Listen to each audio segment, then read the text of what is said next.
नमस्कार विद्यार्थी मित्रांनो, इन्फिनिटी इंजिनिअरिंग अकॅडमीमध्ये आपणा सर्वांचं स्वागत आहे। आजच्या या व्हिडिओमध्ये आरटीओ एएमव्हीआय एक्झामिनेशन जी मेन्स एक्झामिनेशन आहे याच्यातला महत्त्वाचा विषय आपण डिस्कस करणार आहोत आणि तो विषय आहे इंडस्ट्रियल इलेक्ट्रॉनिक्स। मेकॅनिकलच्या विद्यार्थ्यांना मेकॅनिकलचे विषय हे नेहमी सोपे जात असतात किंवा त्याच्यामध्ये त्यांचं जे स्पेसिफिक स्टडी आहे तो नक्कीच एका वेगळ्या लेवलला, एका हाय लेवलला असतो। पण इलेक्ट्रॉनिक्स हा जो विषय आहे तो नेहमी मेकॅनिकलच्या विद्यार्थ्यांना त्रासदायक ठरतो किंवा त्यांना डिफिकल्ट वाटतो।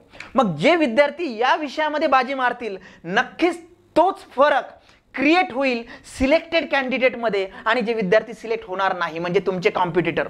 तर इथे लक्षात घ्या, इंडस्ट्रियल इलेक्ट्रॉनिक्स हा विषय 10 क्वेश्चन्स आहेत, 20 मार्क आहेत आणि त्या 20 मार्कापैकी म्हणजे जर त्या 10 क्वेश्चन्स पैकी 8 ते 9 क्वेश्चन जर तुमचे करेक्ट आले तर नक्कीच तोच डिफरन्स हा फरक क्रिएट करणार आहे सिलेक्टेड आणि नॉन सिलेक्टेड कॅन्डिडेट्स मध्ये।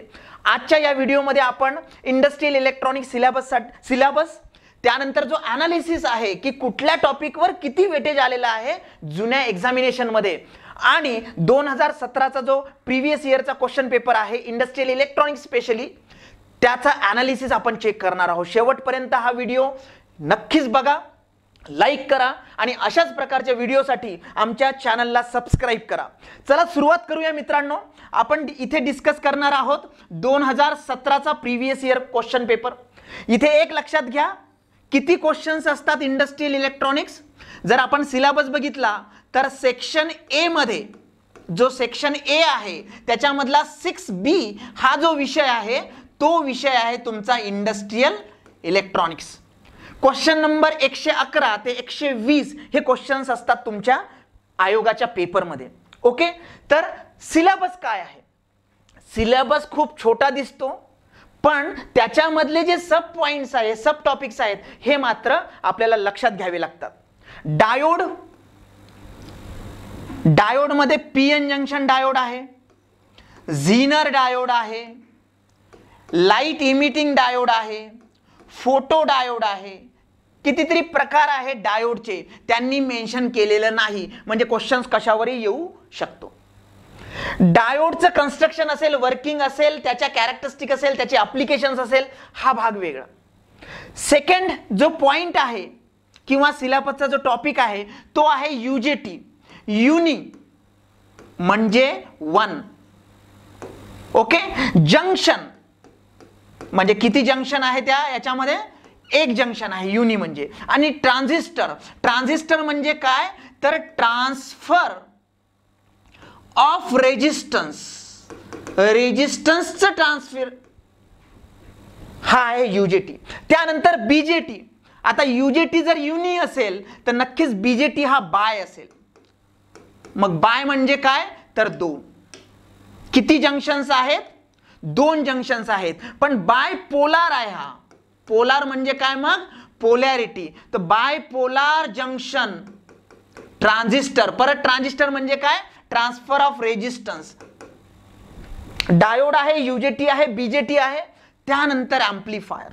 आता एम्प्लीफायर म्हणजे काय, जसं पब्लिक ॲड्रेस सिस्टीम मध्ये असतं, आपण हळू आवाजात बोललो की मोठ्या आवाजात ऐकू येतं, त्याला म्हणतात amplification process. The process of converting or improving or enhancing the weak signal without changing the frequency। बरोबर आहे। मग आता याच्यामध्ये एम्प्लीफायर मध्ये खूप प्रकारचे एम्प्लीफायर आहे। एका एक्झामिनेशन मध्ये 2 क्वेश्चन आणि त्याच्या अगोदरच्या एक्झामिनेशन मध्ये 1 क्वेश्चन असे क्वेश्चन्स आले होते मित्रांनो ऑपरेशनल एम्प्लीफायरवर। आता ऑपरेशनल एम्प्लीफायर कुठेही मेन्शन केलेला नाही पण ऑप एम्पवर क्वेश्चन सुद्धा आले होते। बाकी जे नॉर्मल एम्प्लीफायर आहेत ते तर आहेच आहे। त्याच्या व्यतिरिक्त जे शेवटचा पॉइंट आहे तो मायक्रो प्रोसेसर आहे 8085। मायक्रो प्रोसेसर सेपरेट सब्जेक्ट आहे इलेक्ट्रॉनिक्सला, पण इथे आपल्याला काय डिस्कस करायचं की फक्त इम्पॉर्टंट पॉइंट्स त्याच्यामधले कुठले आहे, कशावरती क्वेश्चन येतात, कुठल्या प्रकारचे क्वेश्चन्स येतात। तर हा सिलेबस दिसताना जरी छोटा दिसत असेल तरी तुम्हाला स्टडी करताना मात्र डिटेलमध्ये स्टडी करावा लागेल। आता याचं बायफर्केशन जर केलं आपण आणि जर कंपेअर केलं की 2017 ला किती क्वेश्चन्स आलेत, कुठले आलेत, कुठल्या टॉपिकवर आलेत, 13 ला कुठले आलेत, 11 ला कुठले आहेत, तर वेटेज बघा पॉइंट वाइज। आता याच्यामध्ये काय केलंय की हे जे पार्ट आहे डायोड, यूजेटी, बीजेटी हे जे आहे हे जे तुमचं अॅनालॉग मध्ये येतं किंवा हे सुद्धा अॅनालॉग मध्ये येतं आणि लॉजिक गेट जे आहे किंवा मायक्रो प्रोसेसर जे आहे हे डिजिटल मध्ये येतं. ओके, तर दोन भाग आहेत तुमचे इलेक्ट्रॉनिक्सचे. एक भाग आहे अॅनालॉग सिग्नल किंवा अॅनालॉग इलेक्ट्रॉनिक्स आणि एक आहे तुमचा डिजिटल इलेक्ट्रॉनिक्स. ओके, तर हा पार्ट जो आहे तो अॅनालॉगचा आहे आणि हा पार्ट जो आहे तो डिजिटलचा आहे. आपण इथे बायफर्केशन केलंय. इथे लक्षात घ्या सेमीकंडक्टर डायोडवर किती क्वेश्चन्स आले ते बघा. 2017 ला क्वेश्चन नव्हता, इथे 2 होते, इथे 1 होते. एक लक्षात घ्या, मी फक्त सेमीकंडक्टर बेसिक बद्दल बोलतोय, पण तेच जर मी त्याच्या कॅरेक्टरिस्टिक बद्दल बोललो कंटिन्युअसली कन्सिस्टंटली तिकडे क्वेश्चन्स आलेला आहे एक एक. त्याच्यामुळे इथे लक्ष देणं खूप गरजेचं आहे. मग ते कन्स्ट्रक्शन असेल, कॅरेक्टरिस्टिक असेल, ऍप्लिकेशन असेल, त्याच्यावरती लक्ष ठेवायचं. त्यानंतर आताच मी सांगितलं बायपोलार जंक्शन ट्रान्झिस्टर, त्याची कॅरेक्टरिस्टिक, ऑपरेशन, ऍप्लिकेशन याचं वेटेज खूप जास्त आहे. सिलेबस सुद्धा जास्त आहे, वेटेज सुद्धा जास्त आहे, हे लक्षात घ्या. इथे क्वेश्चन नव्हता, पण इथे मात्र क्वेश्चन बघा 4 आणि 3 खूप जास्त क्वेश्चन्स आलेत. डिसिजन मेकिंग हे क्वेश्चन्स असणार आहेत, कारण त्याच्यावर डिपेंड करणार आहे की किती क्वेश्चन्स तुमचे बरोबर. यूजेटी परत तेच, त्याचं ऑपरेशन असेल, ऍप्लिकेशन असेल, स्ट्रक्चर असेल, कंटिन्युअसली क्वेश्चन्स आलेले आहेत. एक लक्षात घ्या, याच्या कॅरेक्टरिस्टिकवर, याच्या ऍप्लिकेशनवर, जे यूजेटी रिलॅक्सेशन ऑसिलेटर म्हणतात त्याच्यावरती क्वेश्चन हा असतोच असतो. कॅरेक्टरिस्टिकवर क्वेश्चन असतोच असतो, त्याच्या ऑपरेशनवर क्वेश्चन असतोच असतो. झीनर डायोड हा सुद्धा डायोड आहे बघा. मी आधीच्याच याच्यामध्ये मेन्शन केलं होतं PN diode, zener diode, LED, photo diode. कुठल्याही डायोडचं कन्स्ट्रक्शन, वर्किंग, कॅरेक्टरिस्टिक याच्यावरती क्वेश्चन येऊ शकतो. इथे एक क्वेश्चन आलेला आहे, इथे क्वेश्चन नाही, इथे एक क्वेश्चन आलेला आहे. त्यानंतर ऑपरेशनल ऍम्प्लिफायर मित्रांनो. आता बघा ऑपरेशनल ऍम्प्लिफायर कुठेही तुमच्या सिलेबस मध्ये मेन्शन केलेलं नाही, पण ऍम्प्लिफायर मेन्शन केलेला आहे. मग ऍम्प्लिफायर तुमचा सिंगल स्टेज ऍम्प्लिफायर असू शकतो किंवा ऑपरेशनल ऍम्प्लिफायर असू शकतो. इथे लक्षात घ्या 2011 ला 2 क्वेश्चन आणि 13 ला 1 क्वेश्चन असे 3 क्वेश्चन आतापर्यंत आयोगाच्या प्रश्नामध्ये किंवा प्रश्नपत्रिकेमध्ये आलेले आहे. इथे क्वेश्चन नाही, याचे चान्सेस खूप कमी आहेत मित्रांनो एक्झाम मध्ये क्वेश्चन यायचे.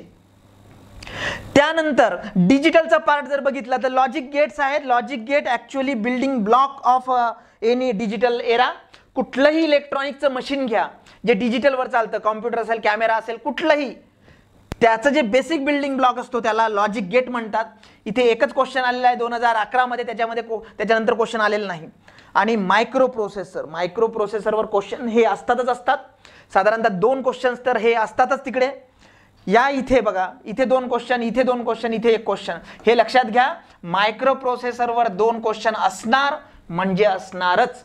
मग त्याच्या पिनचं फंक्शन असेल, त्याच्या सप्लायचं कॅरेक्टरिस्टिक असेल किंवा त्याच्यामधल्या ज्या सिंपल इन्स्ट्रक्शन्स आहेत किंवा जे बेसिक गोष्टी आहेत, म्हणजे सगळं रमाकांत गायकवाड किंवा जे स्पेसिफिक गावकरचं पुस्तक आहे ते करायची गरज नाही. पण त्याचा सार जर तुम्ही काढला, आपल्या इलेक्ट्रॉनिक्सचे जे स्पेसिफिक पर्टिक्युलर नोट्स आहेत, आपल्या जे आरटीओच्या नोट्स आहेत, त्याच्यामध्ये इलेक्ट्रॉनिक्सच्या टॉपिकमध्ये खूप छान कमीत कमी वर्डिंगमध्ये आम्ही प्रोव्हाइड केलेलं आहे तुम्हाला. म्हणजे मायक्रो प्रोसेसरचं पुस्तक वाचायचं गरज नाही, तर तुम्ही ते जे लिमिटेड पेजेस आहेत तेवढेच वाचले तर त्याच्यामध्ये सगळे इम्पॉर्टंट पॉईंट्स मेन्शन केलेले आहेत. मायक्रो प्रोसेसर 2, 2 आणि 1 हा सिलेबस आणि वेटेज होतं मित्रांनो. आता आपण 2017चा क्वेश्चन पेपर बघूया जेणेकरून आपल्याला एक आयडिया येईल. हा एक क्वेश्चन आहे, कॉमन कलेक्टर याला सीसी म्हणतात. असंच अजून काय असतं, कॉमन इमिटर, अजून काय असतं, कॉमन बेस. हे काय आहेत, हे आहेत configurations. Common collector amplifier are mainly used for. Common collector म्हणजे याचा कलेक्टर कॉमन असतो आउटपुट आणि इनपुट मध्ये. मग इनपुट मध्ये आणि आउटपुट मध्ये कॉमन कलेक्टर असतो. मग या केस मध्ये जे आहे स्पेसिफिकली इथे कुठलाही एम्प्लिफिकेशन होत नाही. एम्प्लिफिकेशन होतं का सीसी मध्ये, नाही, एम्प्लिफिकेशन होत नाही. मग एम्प्लिफिकेशन होत नाही म्हणजे जे तुम्ही इनपुटला दिलं सिग्नल, ते सिग्नल तुम्हाला काय मिळते, आउटपुटला मिळते. मग तुम्ही म्हणाल सर जर जे इनपुट दिलंय तेच आउटपुट मिळत असेल तर ह्याला लावायचं कशाला. It is not an amplifier, it is a buffer. मग बफर म्हणजे काय तर इट इज अ डिले. म्हणजे दिलेला सिग्नल थोड्या वेळाने तो आउटपुटला देतो, त्याला म्हणतो आपण बफर. बफरिंग होतं बघा बऱ्याचदा, आपण मोबाईलमध्ये डाउनलोड करण्याचा प्रयत्न केला की बफरिंग गोल गोल फिरते तिकडे, बरोबर आहे, मग त्याला म्हणतात बफर. मग इथे कुठेतरी दिसतंय का बफर? Yes, option B. तो option B is buffer. Then what is buffer? Buffer is nothing but the circuit which produce some delay. म्हणजे हे बफर सर्किट आहे, याला इनपुट दिलं की थोड्या वेळानंतर तो त्याला आउटपुटला देणार. That is nothing but the buffer. Voltage amplification होत नाही, हे इकडे होतं ते. लो इनपुट इम्पिडन्स सर्किट नाही. हे जे सीसी आहे, अजून दुसरी गोष्ट लक्षात ठेवा, याचा इनपुट इम्पिडन्स आणि याचा आउटपुट इम्पिडन्स हा सेम असतो.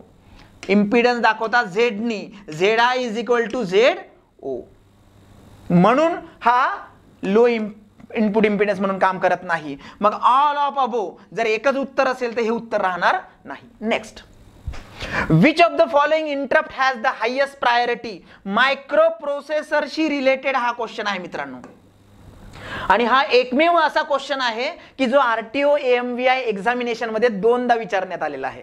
तसं तुमचं नशीब नाही, याच्या पुढे हे विचारणार नाही, पण या टाइपचे क्वेश्चन्स तुम्हाला येऊ शकतात, हे लक्षात घ्या. Okay, which of the following interrupt? Interrupt म्हणजे काय? तर एखादा डिस्टर्बन्स, एखाद्या सिस्टीमला डिस्टर्ब करायचं आहे. मायक्रो प्रोसेसर त्याचं काम करतोय, तो एक्झिक्यूट करतोय, एखादं फंक्शन करतोय, ऍडिशन करतोय, सबट्रॅक्शन करतोय, त्याला आपण डिस्टर्ब करायचं, बरोबर आहे. मग इंटरप्ट जे आहेत, हे इंटरप्ट 5 इंटरप्ट हे हार्डवेअर इंटरप्ट आहेत. ओके, आणि 8 इंटरप्ट हे तुमचे सॉफ्टवेअर इंटरप्ट आहेत. मग हे जे 5 आहेत, हे 5 कुठले आहेत? तर हे आहे ट्रॅप, रिस्टार्ट म्हणजे RST 7.5, रिस्टार्ट RST 6.5, RST 5.5 आणि INTR. हे 5 हार्डवेअर इंटरप्ट आहे मित्रांनो. ओके, मग आता या केसमध्ये जे स्पेसिफिकली ट्रॅप आहे तो हायेस्ट प्रायोरिटीचा आहे. कुठे दिसतोय ट्रॅप? हे इथे दिसतोय. ओके, मग हा जो आहे हा हायेस्ट प्रायोरिटी आहे. लोएस्ट प्रायोरिटी कुणाची आहे? INTR ची. आणि इंटरमिडिएट प्रायोरिटी कुठली आहे? बघा, फर्स्ट, सेकंड, थर्ड, फोर्थ आणि फिफ्थ ही प्रायोरिटी आहे मित्रांनो. मग क्वेश्चन हा तर येणार नाही, मग इथं काय येऊ शकतं? हायेस्टच्या जागी लोवेस्ट. मग लोवेस्ट प्रायोरिटी कुठली? INTR. या टाइपचे क्वेश्चन्स येतात, हे सुद्धा लक्षात असलं पाहिजे. RST म्हणजे काय, ट्रॅप म्हणजे काय, INTR म्हणजे काय, INTR बार जर असेल तर काय. Okay, next. If emitter and collector terminal of BJT are interchanged by mistake, the amplification factor beta in this mode will be. हा थोडा कॉम्प्लिकेटेड क्वेश्चन्स आहेत, अनालिटिकल लेवलचा क्वेश्चन्स आहे, समजून घेण्याचा क्वेश्चन आहे. ओके, आपण थोडंसं याला व्यवस्थित समजून घेऊया. Emitter and collector terminal of the BJT. आता सगळ्यात महत्त्वाचं लक्षात घ्या की बायपोलार जंक्शन ट्रान्झिस्टर ज्याला BJT म्हणतो, त्याचा हा झाला सिम्बॉल. हा काय झालाय? सिम्बॉल. याला किती टर्मिनल आहेत? 1, 2 आणि 3. ज्या टर्मिनलवर हा ॲरो काढलाय मी, तो टर्मिनल नेहमी असतो इमिटर, त्याच्या अपोजिटचा टर्मिनल असतो कलेक्टर, आणि हा मधला टर्मिनल नेहमी असतो बेस. आता काय झालंय की इमिटरचा कलेक्टर झाला आणि कलेक्टरचा इमिटर झालाय बाय मिस्टेक. मी चुकून काहीतरी कार्यक्रम केलाय तिकडे, आणि इमिटर आणि कलेक्टर हे चेंज झालेले आहेत. मग अँप्लिफिकेशन फॅक्टर बीटा. आता अजून दुसरी गोष्ट लक्षात घ्या, जेव्हा कॉमन इमिटर असतो तेव्हा अँप्लिफिकेशन फॅक्टर असतो बीटा. आता amplification factor beta, amplification factor म्हणजे काय? Output upon input, output upon input म्हणजे अँप्लिफिकेशन फॅक्टर. मग इथे हा जो आहे हा करंटशी रिलेटेड आहे, तर बीटाची व्हॅल्यू काय आहे? Output current. हे इकडे आउटपुट करंट आहे बघा, हे इनपुट करंट आहे, इकडे इनपुट करंट, इकडे आउटपुट. हे जर बघितलं आपण तर इकडे आउटपुट काय आहे? कलेक्टर. इनपुट काय आहे? बेस. म्हणजे आउटपुट काय झालं? IC, collector current. आणि इनपुट करंट कुठला आहे? IB, base current. हा झाला तुमचा अँप्लिफिकेशन फॅक्टर. कधी? जर कॉमन इमिटर असेल तर. आता काय झालंय? चुकून रिव्हर्स झालाय, म्हणजे कलेक्टरच्या जागी इमिटर आणि इमिटरच्या जागी कलेक्टर. मग तसं जर झालं तर जो पर्टिक्युलर तुमचा स्पेसिफिक ॲम्प्लिफिकेशन फॅक्टर असतो तो काय असणार, जसं फॉर एक्झाम्पल मी म्हणतो इथे, ओके, आता इथे आपण चेंज करूया. आता काय झालंय, इमिटर इकडे गेलाय आणि कलेक्टर इकडे आलाय, चुकून झालंय ना ते. मग आता बेस चेंज झालाय का, नाही, बेस तुमचा IBचा आहे, बेस करंट तुमचा IB म्हणजे बेस करंटच आहे, पण आउटपुट करंट तुमचा चेंज झालाय. पहिले तो IC होता, आता काय झालाय IE. म्हणजे इथला ॲम्प्लिफिकेशन फॅक्टर काय आहे, समजा इथला ॲम्प्लिफिकेशन फॅक्टर आहे X. मग आउटपुट अपॉन इनपुट, कारण डेफिनेशन तर बदलणार नाही, मग आउटपुट काय आहे IE डिवायडेड बाय इनपुट काय आहे IB. मग आता X काय झालाय बघा, IE अपॉन IB, आणि बीटा काय आहे तुमचा IC अपॉन IB. आता याच्यामध्ये अजून एक गोष्ट लक्षात घ्या की इकडे जाणारा जो करंट असतो, हा जो करंट आहे तो इकडून येणारा करंट आणि इकडून येणारा करंट असतो. म्हणजे जर आपण बघितलं, हे बघा मी परत एकदा इथे आपण परत काढूया म्हणजे सोपं जाईल आपल्याला. हे बघा, हा झाला तुमचा एक ट्रान्झिस्टर, कलेक्टर, इमिटर आणि बेस. इकडनं करंट जो फ्लो होईल तो असेल IB, इकडनं करंट जो आहे, कारण डायरेक्शन इकडे आहे म्हणजे IE इकडे चाललाय, येते लक्षात, आणि इकडनं कुठला येतोय IC. मग इथे IE ची बेरीज काय असेल, ऍक्च्युली IE काय असेल IB आणि IC. हे बघा पाणी इकडे चाललंय, इकडनं काही पाणी येतंय, इकडनं काही पाणी येतंय, म्हणजे टोटल पाणी किती आहे, इकडनं येणार आणि इकडनं येणार, म्हणजे IE is equal to IC plus IB. आता हे यूज करतोय मी इथे. IE ची व्हॅल्यू किती आली आहे, IE ची व्हॅल्यू किती आली आहे IB प्लस IC. म्हणजे इथे काय होईल, IE is nothing but the IB plus IC आणि डिवायडेड बाय IB. आता हे जर सेपरेट केलं मी, आता इथे बघा मी सेपरेट करतोय त्याला, लक्ष द्या, IB divided by IB divided by IB plus हे काय आहे IC डिवायडेड बाय IB. हे मी काय कॅल्क्युलेट करतोय, एक्सचेंज झाल्यानंतरचा ॲम्प्लिफिकेशन फॅक्टर. हे IB गेट्स कॅन्सल म्हणजे 1 प्लस IC अपॉन IB. आता IC अपॉन, ओके, तर ह्या केसमध्ये काय आहे की हायर दॅन बीटा. ओके, इथे जर आपण डिस्कस केलं तर 1 प्लस बीटा, तो X is equal to new amplification factor is 1 plus beta and that's why answer B is a correct for this one. आता या केसमध्ये लक्षात घ्या की ह्या सगळ्या गोष्टी जेव्हा तुम्ही स्टडी कराल त्यावेळेस लक्षात येईल. Next question, the ratio of base 1 resistance to the interbase resistance RBB is. हा क्वेश्चन जो आहे, हा क्वेश्चन तुमच्या UJT शी रिलेटेड आहे.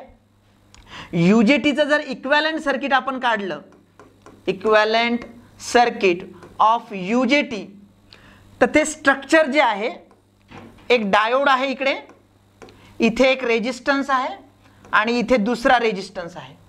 हा पॉइंट 1 आहे, हा पॉइंट 2 आहे आणि हा पॉइंट बेस आहे. मग आता या केसमध्ये this is nothing but the RB1, this is a RB2 and RB1 plus RB2 is called as a RBB. म्हणजे टोटल 1 आणि 2 मधला रेजिस्टन्स म्हणजे इंटरबेस रेजिस्टन्स. आता हे जे आहे हे लक्षात घ्या की रेशो कुठला विचारलाय तुम्हाला, RB1 अपॉन RBB. आता RB1 हा आहे आणि RBB म्हणजे टोटल आहे तुमचा, तर नक्कीच RBB is greater than RB1.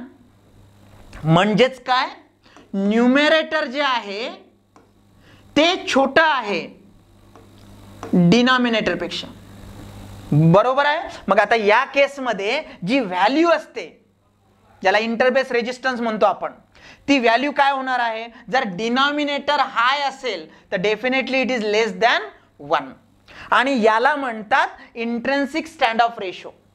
This ratio is called as a intrinsic stand of ratio, म्हणजे RB1 divided by RBB. Okay, this is called as a intrinsic stand of ratio. म्हणजे intrinsic stand of ratio आहे तो, आणि तो काय आहे, it is less than 1. Okay, मग कुठे आहे options? Non as a intrinsic stand of ratio and it is less than 1. पहिल्याच्या ज्याच्या आन्सर मध्ये तुम्हाला सापडलंय. Option A is a correct for that one.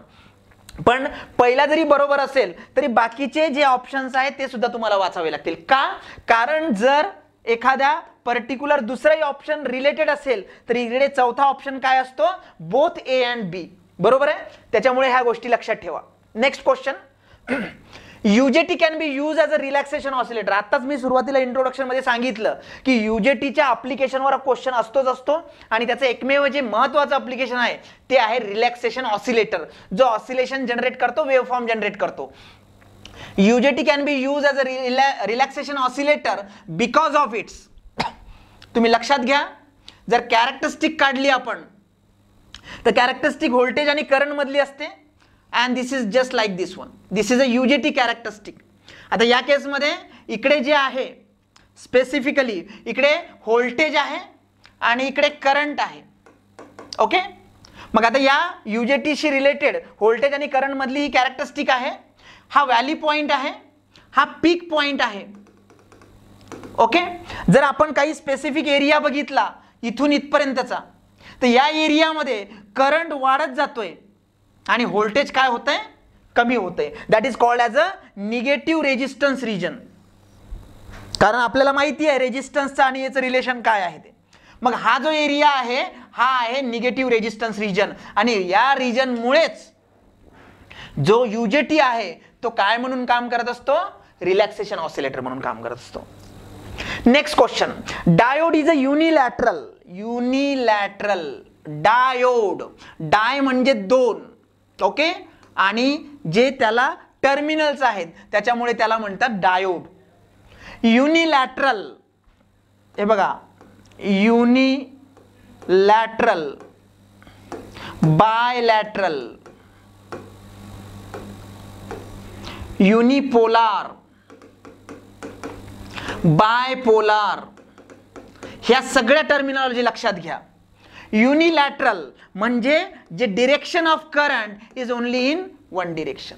Bilateral the direction of current either in both directions. Okay. तर unilateral म्हणजे एकाच direction मध्ये current conduct होतो. मग कुठे मेन्शन केलं? It can be conduct current in both direction.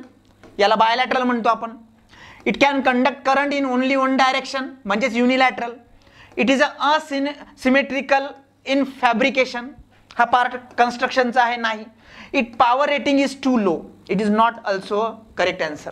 मग आता युनिलॅटरल सर्किट एलिमेंट का म्हणायचं त्याला? कारण त्याच्यामधला जो करंट आहे हा डायोडचा सिम्बॉल आहे. हा टर्मिनल ॲनोड आहे, हा टर्मिनल कॅथोड आहे. Okay. Current always conduct from anode to cathode. Current फक्त असाच जातो, करंट असा जात नाही. That's why it is called as a unilateral. म्हणजे तेच जर इथे क्वेश्चन चेंज करायचा असेल आयोगाला तर आयोग काय करू शकतं? इथे स्पेसिफिकली हा डायोड बदलू शकतं. डायोडच्या जागी जर इथे आपण मेन्शन केलं की BJT bipolar junction transistor is a unilateral device, answer नक्कीच त्याचं डिफरंट असेल. इथे जर आपण SCR लिहिला किंवा कुठलाही टर्मिनल चेंज केलं तर क्वेश्चन काय होईल? चेंज होईल. Next question. To ends of DC load line drawn on output characteristic of BJT determine. सगळ्यात महत्वाचं लक्षात घ्यायचं, जी आउटपुट कॅरेक्टरिस्टिक आहे बायपोलार जंक्शन ट्रान्झिस्टरची that is plotted between VCE आणि IC. Voltage between collector and emitter, collector current. आणि ही characteristic असते वेगवेगळ्या व्हॅल्यूजसाठी. कशाच्या? बेस करंटच्या. वेगवेगळा बेस करंट चेंज केला की कॅरेक्टरिस्टिक चेंज होते. आणि या पर्टिक्युलर ग्राफवर जर मी एक स्ट्रेट लाईन ड्रॉ केली याला म्हणतात DC लोड लाईन. याला म्हणतात DC लोड लाईन. हा जर एरिया बघितला आपण, हा आहे cut off region. Cut off region म्हणजे याच्यामध्ये जो ट्रान्झिस्टर असतो तो ऑफ असतो. हा जो एरिया दिसतो इकडे याला म्हणतात सॅच्युरेशन रिजन. सॅच्युरेशन रिजन म्हणजे त्या रिजन मध्ये ट्रान्झिस्टर काय म्हणून काम करतो? ऑन स्विच म्हणून काम करतो. आणि जो मधातला भाग आहे हा वाला, हा वाला, हा आहे तुमचा ऍक्टिव्ह रिजन, जिथे ट्रान्झिस्टर काय म्हणून काम करतो, ऍम्प्लिफायर म्हणून काम करतो. मग डीसी लोड लाईनचे जे दोन टर्मिनल आहेत, two ends of the DC load line drawn on output characteristic of BJT, saturation and cut off, operating point, amplification, none of above. आता सॅच्युरेशन अँड कट ऑफ बघा, हा पॉइंट सॅच्युरेशन मध्ये गेलाय आणि हा पॉइंट कट ऑफ मध्ये गेलाय, म्हणजे डीसी लोड लाईन ज्याला जॉईन करतो ते काय आहे, सॅच्युरेशन आणि कट ऑफ. ऑपरेटिंग पॉइंट हा सेंटरला असतो नेहमी, याला क्यू पॉइंट म्हणतात, हे लक्षात घ्या. ओके, मग कुठला ऑप्शन करेक्ट आहे, option B, option A, saturation and cut off. Okay, next question. Class B push pull amplifier having following type of prominent distortion. Distortion म्हणजे नॉइज, नॉइज म्हणजे अनवॉन्टेड सिग्नल. मग कुठल्या प्रकारचं आहे, तर इलेक्ट्रोमॅग्नेटिक डिस्टॉर्शन हे याच्यामध्ये नसतं, कॅपॅसिटिव्ह डिस्टॉर्शन त्याच्यामध्ये नसतं कारण पुशपुल एम्प्लीफायर आहे, इंडक्टिव्ह डिस्टॉर्शन सुद्धा त्याच्यामध्ये नसतं. मग क्रॉस ओव्हर डिस्टॉर्शन जे आहे that is related with a specific push pull amplifier. That's why option D is a correct option for this. Okay, हा थेरॉटिकल पार्ट आहे, जसं जसं तुम्ही स्टडी कराल तसं तसं तुम्हाला कॉन्फिडन्स येईल. पुशपुल एम्प्लीफायर काय आहे, नॉर्मल कॉमन इमिटर एम्प्लीफायर काय आहे, पॉवर एम्प्लीफायर काय आहे, व्होल्टेज एम्प्लीफायर काय आहे, बफर एम्प्लीफायर काय आहे. तर हे जसं जसं स्टडी होईल एका एका टॉपिकचा तसे तसे हे क्वेश्चन सोपे वाटतील. 9th question, the relationship among instruction cycle IC, fetch cycle FC and execute cycle EC is relation विचारलंय. This question is related with microprocessor. 2017चा क्वेश्चन आहे. एक लक्षात घ्यायचं, मायक्रोप्रोसेसर काम कसा करतो. मायक्रोप्रोसेसरला आपण एखादी इन्स्ट्रक्शन दिली की तो त्या इन्स्ट्रक्शन प्रमाणे तो काम करतो. मग सगळ्यात पहिल्यांदा काय आहे की इन्स्ट्रक्शन कशा कशाच्या मिळून येते, तर इन्स्ट्रक्शन सायकल जी असते ती दोन गोष्टीच्या मिळून असते. इन्स्ट्रक्शन दिली की तो काय करतो, ती इन्स्ट्रक्शन फेच करतो, कलेक्ट करतो आणि त्यानंतर ती एक्झिक्यूट करतो. ओके, मग फेच आणि एक्झिक्यूट ह्या दोन सायकल्स त्याच्यामध्ये अवेलेबल होतात. म्हणजेच काय, तर instruction cycle consist of fetch cycle plus execute cycle और एक्झिक्युशन सायकल. मग या केसमध्ये बघा, इथे मेन्शन मायनस आहे, इथे प्लस आहे, इथे प्लस आहे, इथे प्लस आहे. Specifically instruction cycle is a summation or we can say that addition of fetch cycle and execute cycle. कुठे दिसतंय बघा, yes, option B is a correct option. इथे सुद्धा कन्फ्यूज होऊ नका. Instruction cycle always consist of fetch cycle and execute. एखादी instruction execute कशी होते, तर सुरुवातीला ती फेच होते, म्हणजे ती कॅप्चर केल्या जाते आणि नंतर ती एक्झिक्यूट केल्या जाते. आणि लास्ट क्वेश्चन बघूया. झीनर डायोड आर यूज ॲज, मी सुरुवातीला सांगितलं डायोडचं कन्स्ट्रक्शन, ऑपरेशन आणि अप्लिकेशन याच्यावरती क्वेश्चन्स असतात. झीनर डायोडवरचा हा क्वेश्चन आहे. झीनर डायोडचे वेगवेगळे अप्लिकेशन्स आहेत. It is use as a zener regulator, it is use as a voltage protector, it is use as a voltage cut off and here amplifier नाही. Chopper म्हणजे जो चॉप करतो, ऑसिलेटर म्हणजे जो ऑसिलेशन जनरेट करतो, regulator is a correct answer. हे बघा, amplifier म्हणजे काय, तर amplifier is a circuit which amplify the signal. छोटं सिग्नल असेल मोठं सिग्नल तयार करतो विदाउट चेंजिंग द फ्रिक्वेन्सी. हे काय झालं, हा एम्प्लीफायर झालं. चॉपर काय झालं, चॉपर काय झालं, फॉर एक्झाम्पल ही एक वेवफॉर्म आहे आणि ही इथनं मला कट करून पाहिजे, हे मी कट केलं, त्याला चॉप केलं, तर that is nothing but the chopper circuit. Oscillator, oscillator काय आहे, oscillator is a electronic circuit which generate the oscillations, म्हणजे वेवफॉर्म जनरेट करतो तो, तर that is a oscillator. Wrong, wrong and this is also wrong. तो what is a correct option, regulators. Voltage regulator ज्याला म्हणतो, म्हणजे जेवढं डिझायर्ड व्होल्टेज आपल्याला पाहिजे असेल तेवढंच व्होल्टेज तो आपल्याला प्रोव्हाइड करतो. तर मित्रांनो, या व्हिडिओमध्ये आपण डिस्कस केलं की सिलेबस काय आहे, ॲनालिसिस केला आपण, वेटेज कसं काय आहे, आणि एक 2017चा पेपर आपण डिस्कस केला. नक्कीच हा व्हिडिओ तुम्हाला आवडला असेल. सबस्क्राईब करा आमच्या चॅनलला, लाईक करा आणि व्हिडिओ तुमच्या मित्रांमध्ये शेअर करा, जेणेकरून मॅक्सिमम विद्यार्थ्यांपर्यंत हा व्हिडिओ पोहोचेल. मित्रांनो, अशाच प्रकारच्या दर्जेदार व्हिडिओसाठी आमच्या चॅनलला सबस्क्राईब करा आणि मिळवा वेगवेगळ्या स्पेसिफिक टॉपिकवरचे वेगवेगळे फ्रिक्वेंट व्हिडिओ. थँक्यू.